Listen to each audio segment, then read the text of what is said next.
All right. Let's see. Let's try this again, shall we? Last time I tried this one, it's having some complications with the internet. So here we go again. Give folks a second to come on in. Peace, peace, peace, peace, peace. Rami Salam El, thank you for watching. Thank you for joining us. We can do better. Yes, sir. Yes, sir. We're gonna give it a second because I'm starting a little early. I'm gonna go ahead and play this. I'm gonna play this joint real quick, and then we shall get started. All right.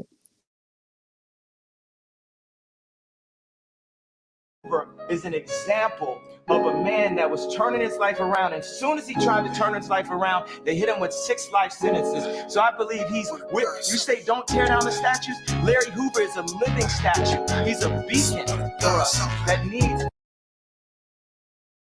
Your little business could become a big business. Your business could be bigger than you dream, but you got to master a few skills.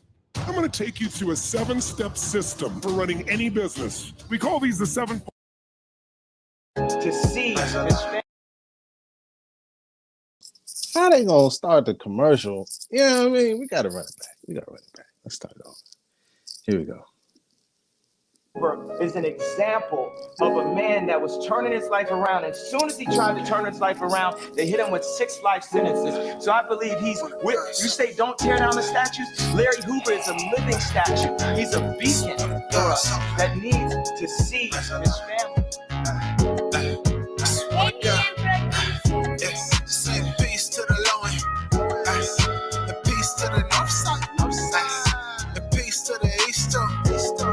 One love to the whole shot. Peace up, not salam, I can feel it. Slow to everybody. Know the real gun. Now everybody gang. I think I'm mentally sealed. See, we got y'all rebel soldiers steady gripping the steel. Hella mania in the streets, young is ready to kill. But I got God in my heart, I'm trying to heal niggas. Now keep it real deep down, I know you feeling me. I know you're tired of the ops, fuck niggas and the frenemies. Identities online, they G in real life with their energy. Whoa. It's a God body flow, piece of loaded. I'm talking mind, body, soul, gotta know it. See, we got higher, we got lower, where you going? Oh, you can feel it in the streets, just the low end. Peace to the low end. I'm saying peace to the north side. And peace to the east too. Yeah, it's one love to the whole shot. Yeah, and peace out the north. Yeah, and that's salam out the one love to everybody. Yeah, I know the real gon' feel. Because each and every one of you all can be duped right here. I'ma be real honest with you all because see, we real talking up in here. The Duke is real laying right there. I said a genocide. Oh, it's going down. Now let's see who finna right. Ay, the scriptures say ignorance is our demise. Oh, so do the knowledge if you don't could cost your life. And I sacrifice and I pay the price and I never had no rights, but I shine in the light cause I got the glow and I got the flows and I rip a moles and it's queen over hoes. These are the fine raps, the free your mind raps, the falling line rap. And where your spine at? And where your heart go? You sell your soul, babe. See, I'm a real one. I'm talking soul, babe. These are the fine raps, the free your mind raps, no falling line rap. And where your spine at? And where your heart go? You sell your soul, babe. See, I'm a real one. I'm talking soul, babe. If you know, then you know. See, we live by the code. And no matter where you go, gotta stand on 10 toes, stand tall, never fall. And I want to say another thing too, though, man. Like everybody that's on this internet doing all this extra, you know what I'm saying, putting your guns up. I used to be one of the niggas to do it too. You know what I'm saying? Don't get me wrong, I used to do it myself, but I grew. I learned as a man that can't keep going on, you know what I'm saying? Like posting guns all on the internet, waving guns all on the internet. I'm even stop putting guns in my videos, you know what I'm saying? Because I learned it's kids that watch us too. You know what I'm saying? And we're a big influence to the kids. And if we want to be big influence to the kids, we got to show them how to do right. We can't show them what's wrong. You know what I'm saying? We got to do right by them. We got to do right by us, by our family, by our kids. All right. Peace to the Know Ya. Peace to Philly. Peace to Chicago. Peace to everybody. One love to everybody. All right, now let's get into to the lesson for today. We can do better. Challenging Dee-1, rapper, Christian, author, good brother. If you don't know who he is a MC coming out of New Orleans.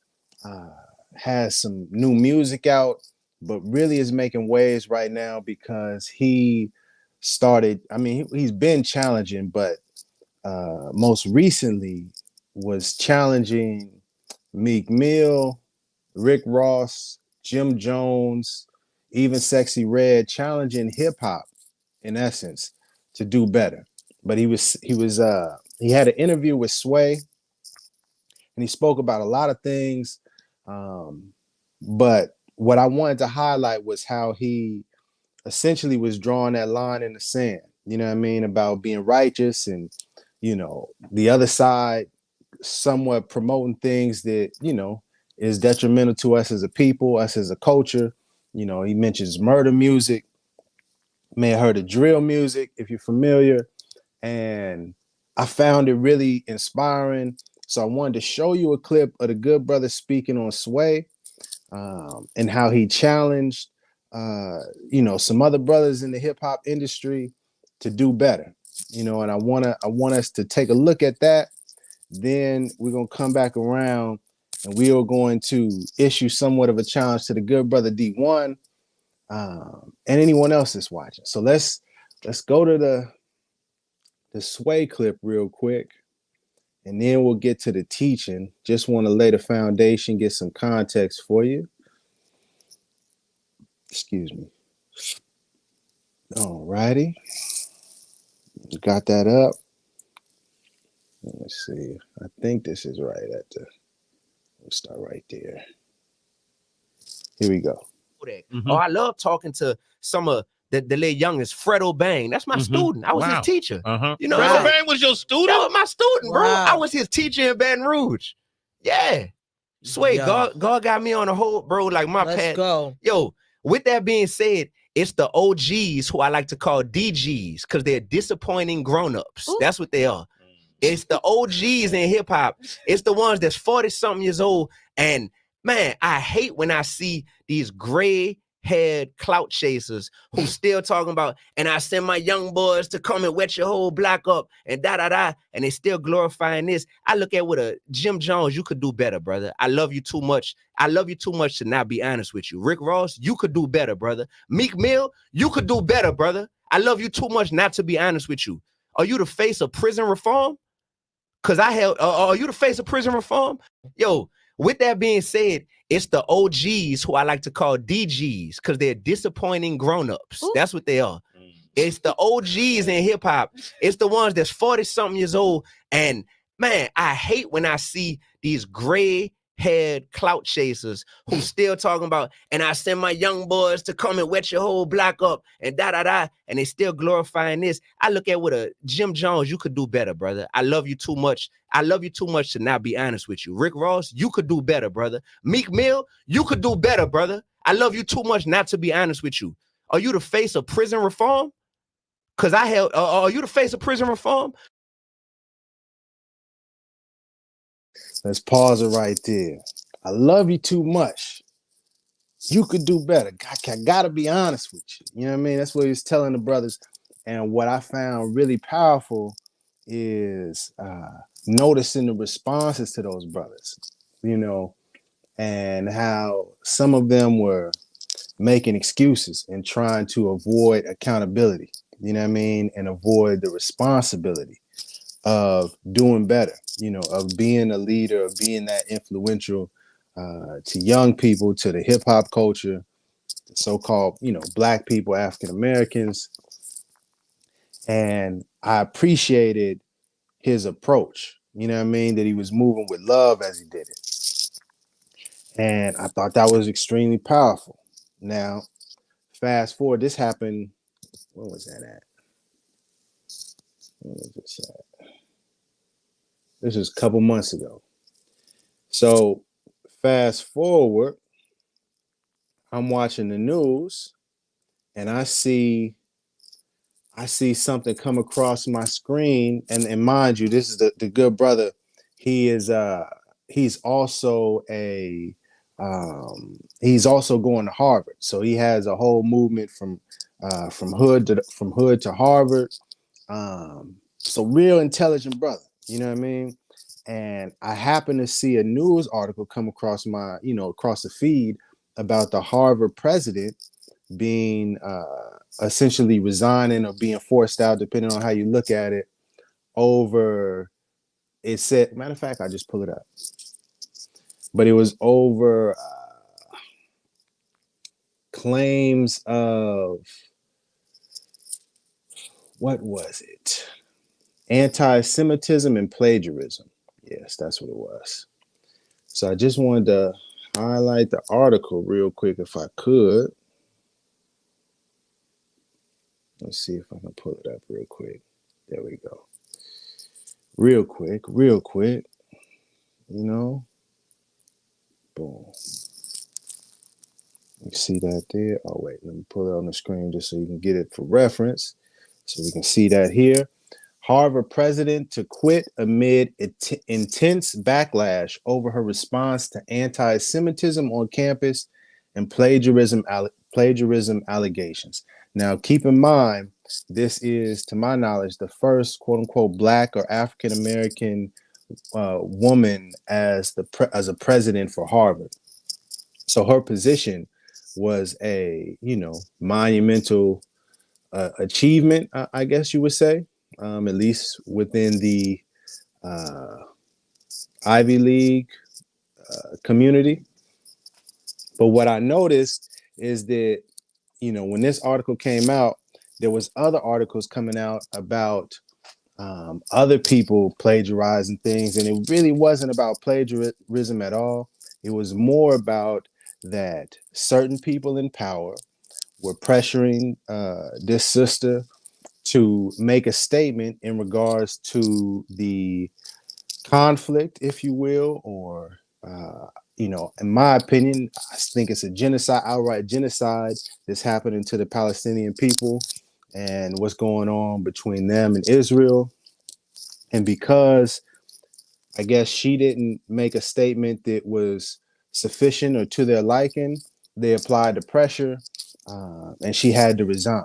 And so it got me to thinking, and I said, man, I wonder if the good brother Dee-1 is speaking about this situation, because he's speaking about, being righteous and using his voice, and we can do better. And he goes to Harvard, you know what I mean? And so I said, well, obviously he would be speaking up on this, but I didn't see anything, not only about the sister being pushed out or resigning, but I didn't see the good brother Dee-1 make any statements about Palestine, genocide, the suffering, a ceasefire, just a post about what's going on. You know what I mean? Nothing. And I said, I kind of want to let that slide. Not everybody is obligated to speak on everything that I feel people should speak on. And then I went back to the interview. And so I want to go back to the interview that the good brother had with Sway, because I think it's important to get a context for what I'm about to say. And, part of the reason why I'm doing this video. So we're going to go back on over and shout out to Sway's Universe, Heather B, the whole crew. Dee-1 calls out industry hypocrisy. All right, so let's check this out from this part here. Such radio stations, we at such and such app. Come on, man. The such and such. The whole industry, bro. Yeah, the whole industry. So I'm in this industry, but I'm not of this industry, man. And that's a threat to people. And I'm fearless. You heard me? I'm fearless because I don't need y'all money. The real one's gonna rock with me. I'm cool with that. I'm a college professor. I'm a Billboard charting artist. I'm a public speaker. I'm an author. I just put out my first children's book, which I'm about to show y'all in a second. Man, and I'm not and I don't care about being y'all friends. That's the thing. I'm not of this industry, man. And that's a threat to people. And I'm fearless. You heard me? I'm fearless because I don't need y'all money. The real one's gonna rock with me. I'm cool with that. Bro, the whole industry. So I'm in this industry, but I'm not of this industry, man. And that's a threat to people. And I'm fearless. You heard me? I'm fearless because I don't need y'all money. The real one's gonna rock with me. I'm cool with that. And I'm fearless. You heard me? I'm fearless because I don't need y'all money. The real one's gonna rock with me. I'm cool with that. I'm a college professor and I'm fearless. You heard me? I'm fearless because I don't need y'all money. The real one's gonna rock with me. I'm cool with that. I'm a college professor. I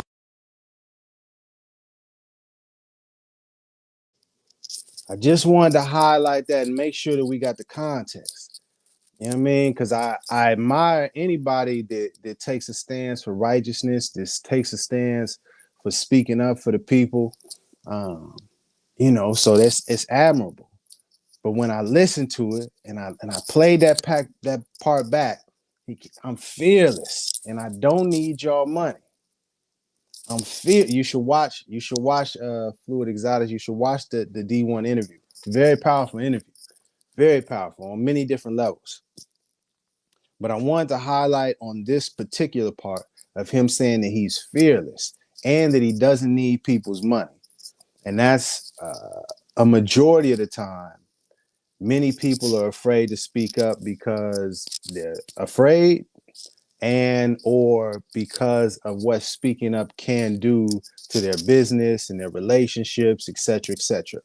And so maybe they're getting money with a certain corporation that says you can't speak up about such and such and such and such, or we'll pull our sponsorships or we'll end our contract. But with the brother Dee-1, the good brother Dee-1, as he said himself, he's fearless. So that's where I came to this position where I said, well, you know what? I wanna challenge, pardon me, I want to challenge the good brother to do better, just as he was challenging Rick Ross and the Jim Jones of the world and these hip hop artists, just as he was challenging them with love to do better. You know what I mean? He loves them too much to lie to him, to not be honest with him. Well, I got that same kind of love, and I got to be honest with the good brother Dee-1. We need you to do better, good brother. We need you to do better. You cannot be silent, not on this issue, not at this time, especially because, good brother, your slogan is be real, be righteous, be relevant. Is the genocide of Palestinian people not relevant right now? Is speaking up for them not being righteous? Is speaking up for them not being real? Because staying silent, man, that don't seem too righteous to me. Being silent in this moment, not saying anything, that don't seem real to me. You know what I mean? Good brother Dee-1, I'm speaking to you on this. I mean, I know I'm live, but I'm speaking to you, good brother. And I know some people would say, well, why does he have to speak up on it? Why has it got to be him? Why? And what about, you know, it's a whole bunch of people, because I mentioned it in his live stream, and it was some of his fans, you know, fighting and trying to defend him. Well, what about you? Why aren't you speaking up on it? I am, you know what I mean? Well, what about the Congo and the Sudan? How come you're not speaking up on those issues? Why? I think we should on that too. Yes, we should speak up on the Congo and what's going on in there. We should speak up on what's going on in the Sudan and what's going on in Syria and what's going on in Libya and what's going on in Afghanistan. Yeah, we shouldn't be silent about none of that. Anywhere that there's oppression, anywhere that there's people being oppressed, we should speak up. That's how I feel. You know what I mean? And if you real, if you righteous, surely you'll agree. You know what I mean? And what was the biggest one that I didn't heard is oh yeah, real nasty one. Let me highlight this because it's a real sick and twisted way of trying to make excuses for not speaking up. Well, why do we got to speak up? This is what I've heard in response to me challenging the good brother to speak up about the genocide happening in Palestine. Some of his supporters have said, well, why do we got to speak up on Palestinians? Where were they for black people when we were going through our stuff? Nobody cares about us, so why should we care about them? First of all, that's a twisted mentality to have. You know what I mean? And as the good brother D1 as a Christian, I know he doesn't operate on that kind of principle. The golden rule isn't treat others how they treat you, but treat others how you wish to be treated. That's first and foremost. But second of all, anybody trying to make that excuse, oh well, why do we gotta support Arabs or this people or any other people other than black people because nobody was there for us? Why do we gotta support the Palestinians because Palestinians wasn't there for us? I'm gonna just highlight this real quick. You can do your research. I don't even need to get into all of this. All right, let's see here. Can we zoom out? Oh, come on now. Let me zoom out. There we go. Can we see that? Real simple. You know, and I know Moors, oh, we not black, you know, just rock with me for a second. Black and Palestinian solidarity refers to the decades-long history of political solidarity between Palestinian people and quote unquote black people. The support for Palestine from black people has been an element of the Black Panther Party. All right, so we talking 1960s, 1970s. Here we go, 1950s. Malcolm X was one of the earliest, let me get that off, was one of the earliest major, quote unquote, African-American figures to support the Palestinian cause. In 1958 press conference, Malcolm X stated that the Black Americans would be completely in sympathy with the Arab cause.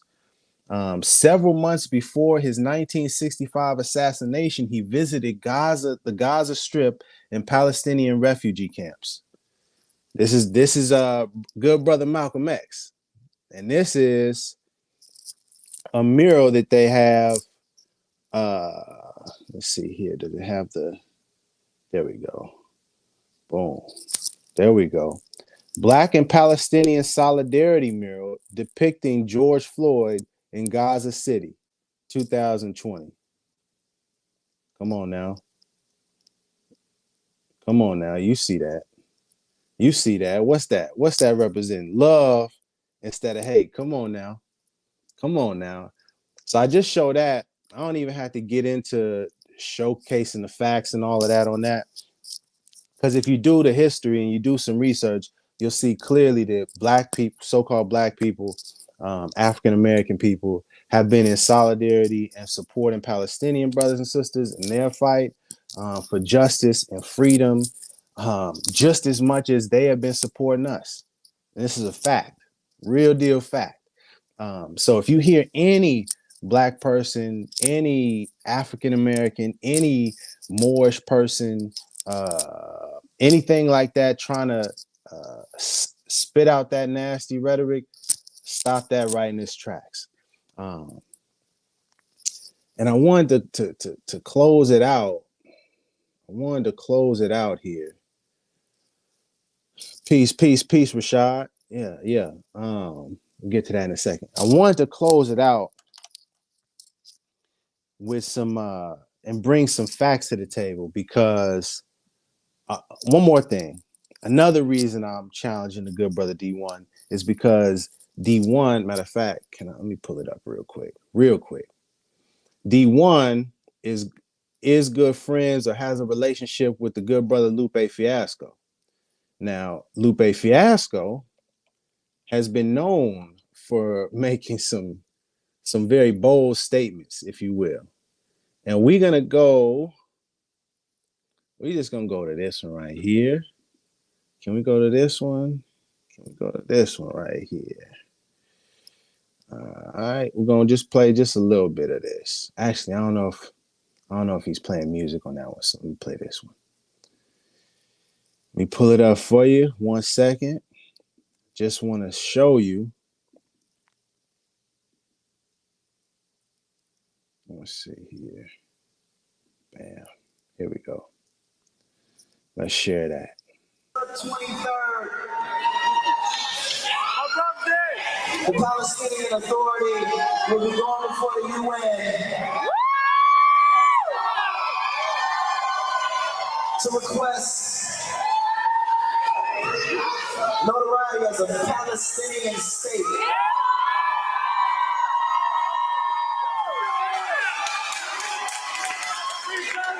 Now, some people are saying, well, they've already said it, the United States of America, as well as Israel, will be vetoing that.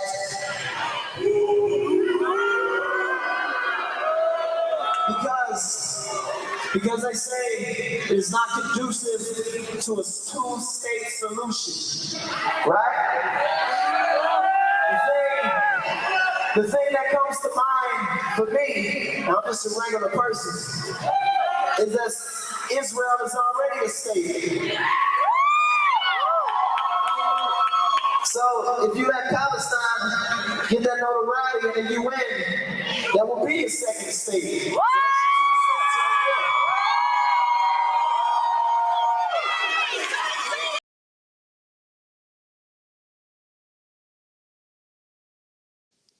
I just wanted to just put that on the record so that we can see the good brother Dee-1's partner, big homie, fellow MC, Lupe Fiasco, the one and only, Chicagoan, speaking up about Palestine over 12 years ago. I'm not saying Dee-1, you got to get on stage with the flag and walk that Lupe walk. I'm not saying that, but I am challenging you to do better, good brother. Don't be silent, completely silent, and say nothing at a time like this. And I'm going to close it out with an example of someone very much like Dee-1, in fact. Let's see. Although this person was, Dee-1 is a good brother from New Orleans, and he went from the hood to Harvard, okay? Well, this person I'm about to speak on real quick is and Dee-1 is also an MC. This brother was an MC as well. He went from the hood, if you will, to a Ivy League school. Only this school wasn't Harvard, but Stanford. This good brother is a teacher as well, an educator as well. The difference is this good brother decided to speak up about Palestine, decided to teach about the issue and the conflict going on regarding Israel and Palestine. And let me show you the result that happened to this good brother. You know what I mean? It's important that I highlight this before I get up out of here. Boom. Okay, can we see that? Cool. Internet working just fine. All right. Can we see that? Boom. A Stanford University instructor has been removed from the classroom amid reports they called Jewish students colonizers and downplayed the Holocaust. Excuse me. Now, I'm not going to read the whole article, CNN for one, but also I just wanted to highlight this before I get into a more accurate article. If you can see at the top, it says an instructor at Stanford University has been removed from teaching duties as the school investigates reports that during a discussion on the conflict between Israel and Hamas, the instructor downplayed the Holocaust and singled out students based on their backgrounds and identities. Without prejudging the matter, this report is a cause for serious concern. Academic freedom does not permit the identity-based targeting of students, Stanford said in a statement on Wednesday. Now, it says the instructor, who is not a faculty member, has not been named. CNN has reached out to the instructor for comment. Find it really interesting that this good brother, he wasn't listed in the mainstream corporate control articles. If you go look up that story, it's a couple of articles. They didn't show, his his name and really give his voice, a stage and a platform so that you can really, get the full context of what's going on. But that's why the beauty is in using your voice. like I'm challenging the good brother D1 to do. When you use your voice, you can bring some truth that may not be known or people may not be aware of. So let me highlight a statement. Oh, wow. What is that? I just seen a little animation, little thumbs up thing. Caught me off guard. Let me share this article. All right, can we see that there? And I'm gonna tie it all in a second. Can we see that there? Cool. Yeah, right there. There we go. Justice for Logan's public statement and petition. All right. Now, I found this article because I did some more searching and found the news report from Stanford's own newspaper, the Stanford Daily. And there it actually has the good brother, the professor's name listed, and more information that CNN and some of the more major news networks didn't show and didn't want to highlight. Let's read and find out why. Public statement. On the 11th of October, Stanford University notified Dr. Amir Hassan Loggins, a Black Muslim lecturer. Now do you see why they didn't want to name the instructor? Now do we see? Let's continue. Notified Dr. Amir Hassan Loggins, a Black Muslim lecturer, that he would be put on administrative leave indefinitely and banned from coming to campus until further notice. This came immediately after a class on October 10th, where he made comments regarding Israel and Palestine that merely attempted to humanize Palestinians and contextualize the issue. Only made comments merely to humanize Palestinians and contextualize the issue. And for that, he was placed on administrative leave and banned from coming to campus. Let me continue. As Stanford University undergraduate students, this is coming from the students, okay? We are writing to the university to demand the immediate reversal of his suspension. Now, I dropped the link in the chat, and I also put it in the description because there's a full press release where they break everything down. We're not going to get into the full press release here today, but I did want to just highlight just a little bit, in the summary here. See, for a full timeline and briefing on what happened in the class, you can review the pamphlet. All right, but we're not going to go there. We're just going to get the summary. Overall, we are upset with the response that Stanford has given concerning the issue of Israel and Palestine. However, we cannot say we are shocked. We are witnessing a genocide of Palestinian people. This is coming from the students, the Stanford University students now. They being real, good brother, D1. They being righteous, good brother. They using their voice, they speaking up, and I'm challenging you, good brother, to do better. Let's continue. Let's follow along with the students. We are witnessing a genocide of Palestinian people, and yet the university seems to have chosen to be willfully ignorant of this fact. Hiding behind the facade of taking a neutral stance, Stanford University practiced no hesitation to condemn the actions of Hamas, while at the same time failing to condemn the atrocities of the Israeli government that have depressed the Palestinian community for over 75 years. With all this being said, the suspension of Dr. Amir Loggins is particularly disheartening. Unbeknownst to the university, Dr. Amir Loggins has fostered a haven for marginalized groups, particularly Black students, Moor students. For years, it is not uncommon for students of colors to take time out of their schedule to come to his lectures despite not even being enrolled in his class. All right, you hear what kind of professor this is. He would often stay hours after class time to let students have a space to be unapologetically themselves. He could even be seen at the university gym with his students playing friendly basketball games. All right, just a little bit more. Since the incident, there have been several articles published that have been spreading dangerous misinformation about the situation. Look at the Stanford University students, man, calling out that propaganda. Come on now. God, I'd love to see it. These articles claim that Dr. Loggins had rounded up a bunch of Jewish students, put them, quote unquote, put them in a corner, yelled at them, and called them colonizers. Many of the headlines said that he was singling them out and harassing them. All of these reports unequivocally misrepresent what happened in a way that is purposefully inflammatory, as proven by the Stanford Daily. And eyewitness testimonies, these reports were false. He has since received countless death threats directed towards him and his family over an utterly false story. I'm going to just close up with these two questions.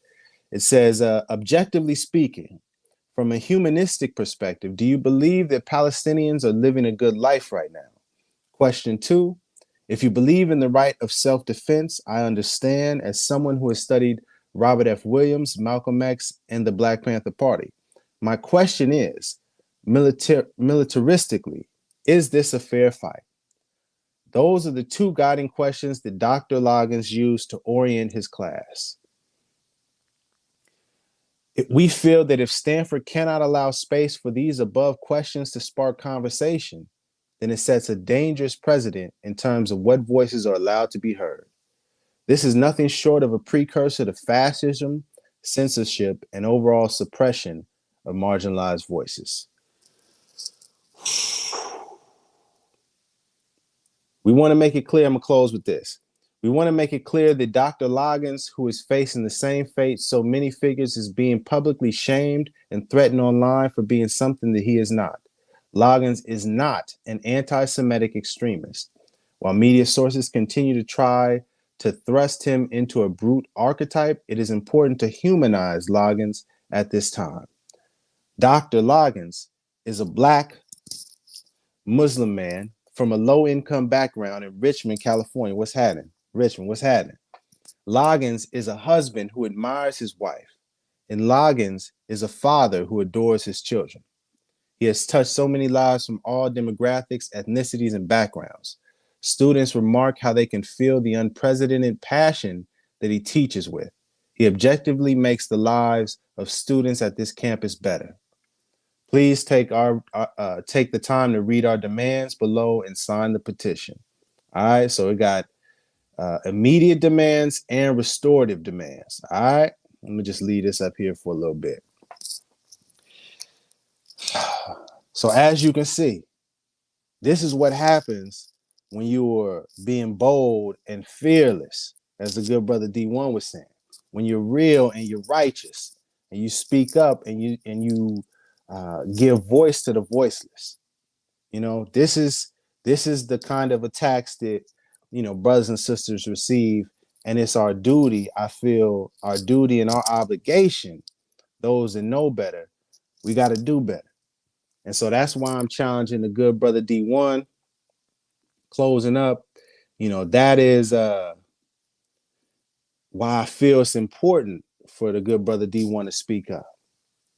There's another brother in a very much similar situation, up at an Ivy League school, went from, you know, the quote unquote hood to an Ivy League campus, MC, intelligent, you know. This brother decided to use his voice. So I'm challenging the good brother Dee-1 and anybody that sees this. It's time we do better. We may not have the power to call for a ceasefire and make it stop, but we can use our voice. We can speak up. We can let it be known this is how we feel. We're against genocide. We could surely do that. Can't we, brother Dee-1? I mean, I think that's the least that brother Jesus, if he was around, you know, because Dee-1 is a Christian, I'm sure if the good brother Jesus was walking around, he wouldn't just be silent while genocide is happening. And if we can speak up and if we can challenge good brothers like Rick Ross and Meek Mill and other people in hip hop to do better when it comes to creating music and creating art and using their influence, then surely we can do better when it comes to using our voice for speaking up for the voices and the people that are oppressed. And so with that, I'm gonna close out and put this out into the universe. Whoever sees this, maybe you can get it to Dee-1. Because what I was thinking, Dee-1 got a good relationship with Sway. All right.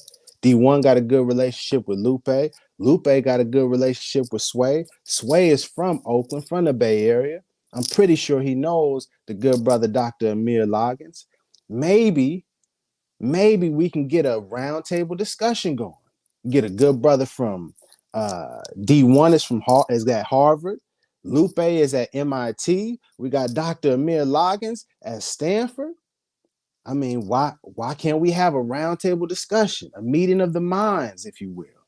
Maybe we could talk about, Palestine, hip hop, and college, and using your voice. So I don't know. You figure it out. But I want to challenge you, good brother. You know what I mean? Especially you, D1. Challenge you, and I'm gonna send this to you, and I'm gonna keep sending this to you, and keep challenging you till you speak up, because you can do better. I love you too much not to be honest with you, good brother. So that's all I got for right now. And just closing thoughts. Much love to all the brothers and sisters in Palestine, Philistine, all the journalists, all the doctors, the nurses, the medics, everybody, any and everybody that's standing up and fighting this oppression, praying for you. Hearts is with you. Keep going, keep shining, keep fighting. With hardship comes ease.